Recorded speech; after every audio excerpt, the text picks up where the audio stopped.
Welcome to Chillin' 101. We hope this video helps.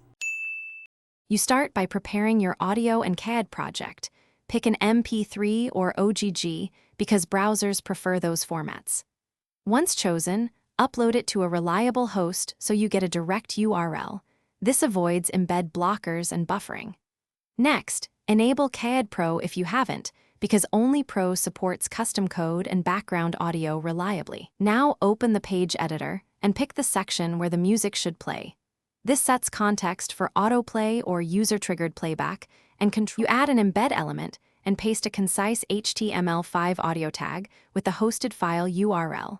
This gives direct control over attributes like loop, autoplay, and controls.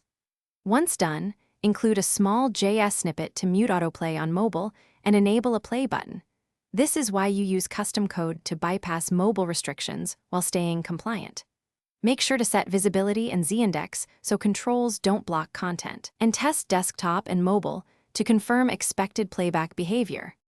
You finish by publishing and testing across major browsers and devices because autoplay rules vary. If it won't autoplay, require a tap and explain that to visitors. Once live, optimize the audio file size and set cache headers on the host to reduce load time. This prevents buffering and play errors. If playback fails, clear caches, check the direct URL in a browser, and confirm content type headers. Those checks usually reveal hosting or CORS issues that block audio from loading. Thanks for watching.